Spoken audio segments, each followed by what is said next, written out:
Welcome to Friday Takeaway. This week, the burgeoning prospects of Kerjaya Prospek and Malaysian genomics. But first, apparently in the US, it's okay to be a neo-Nazi as long as you have permits. At least that is what President Trump says.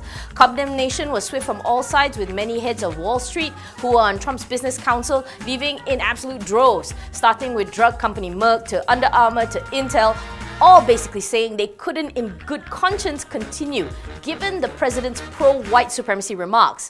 The council has now been disbanded, but not before Trump accused them all of grandstanding.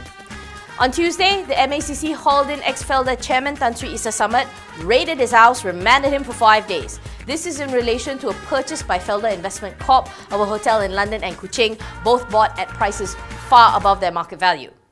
And finally, could Malaysians soon be paying more for healthcare? Amid reports that insurance premiums could rise by 15% as we all get older and sicker. However, the insurance companies earlier this week had to deny that they had to request for cuts from hospitals. The FBM KLCI was down this morning by 3.83 points to 1772.48, following other markets which were shaken following the horrible attack in Barcelona overnight. On a week-on-week basis though, the market was 0.3% up.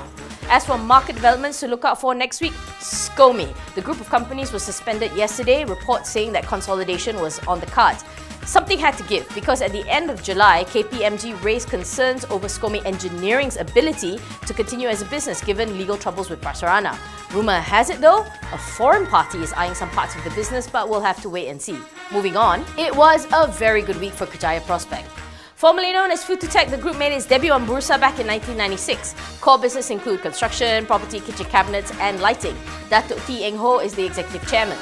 This week, it was awarded a 442 million contract from the JV of Aspen and IKEA to do main building works in its massive Penang development. With this and the other 6 contracts it bagged this year, brought its order book to 2.9 billion. The company was also one of the 5 Malaysian companies named under Forbes 2017 Best Under a Billion list. Analysts say the group faces replenishment risk, but this most recent win does put it closer to its target, but with only 4 months to go, it's still right a little bit behind.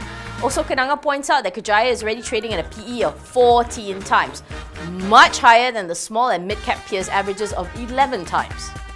Stock has already reacted to its latest contract, closing at a high of 3.65 ringgit. However, profit-taking saw the stock drop by 0.27% to 3.64 ringgit this morning. Kenanga has the stock at underperform according to an early August report, with revised TP of 3.15 ringgit.